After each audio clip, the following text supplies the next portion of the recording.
Chapter number 5 लोकतंत्र की चुनौतियाँ, क्लास 10 का ऑब्जेक्टिव क्वेश्चन चल रहा है, चैप्टर बाय चैप्टर और बुक के अनुसार चल रहा है। चलिए सबसे पहले यहाँ पे आप देखते हैं हम पहला नंबर क्वेश्चन को। कह रहा 15वीं लोकसभा चुनाव से पूर्व लोकसभा में महिलाओं की भागीदारी थी। महिलाओं की भागीदारी कितना था? 10% था। ऑप्शन नंबर ए को टिक करिएगा, 10% महिलाओं की भागीदारी था।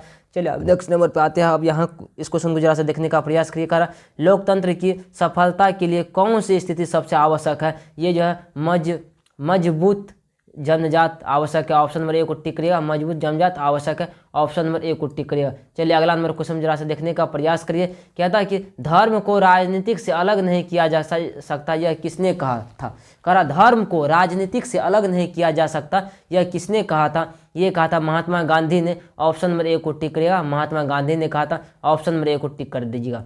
चलिए नेक्स्ट क्वेश्चन पाने का प्रयास करिए। इस क्वेश्चन को देखिए। करा 15वीं लोकसभा में महिलाओं की भागीदारी थी। 15वीं लोकसभा में महिलाओं की भागीदारी जो थी वह 10.86% था। ऑप्शन नंबर ए को टिक करिएगा, 10.86 या 86% करिए। दशमलव के बाद अंक को पढ़ा जाता है, शब्द को नहीं। चलिए यहाँ देखिए। करा भारत में लोकतंत्र की सफलता में क्या बाधा है? भारत में लोकतंत्र की सफलता में बाधा अशिक्षा बाधा है। करा भारत में लोकतंत्र की सफलता में क्या बाधा है? अशिक्षा बाधा है। ऑप्शन नंबर ए को टिक करिए। क्या बाधा है? तो अशिक्षा बाधा है। चलिए नेक्स्ट नंबर पाने का प्रयास करिए। जरा सा इस क्वेश्चन को देखिए।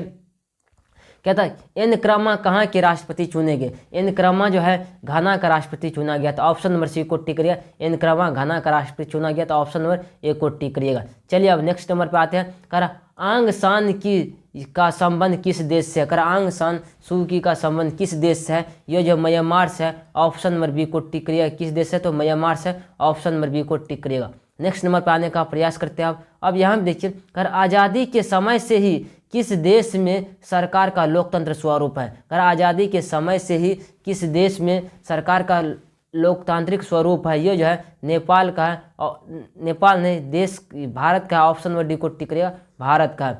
चलिए अगला नंबर क्वेश्चन चलती है। यहाँ देखिए इस क्वेश्चन को कहता है कि निम्नलिखित में से किस देश में प्रत्यक्ष लोकतंत्र पाया जाता है? प्रत्यक्ष लोकतंत्र स्विट्जरलैंड में पाया जाता है। ऑप्शन नंबर ए को टिक करिएगा, स्विट्जरलैंड में पाया जाता है। ऑप्शन नंबर ए को टिक करने का प्रयास करिएगा।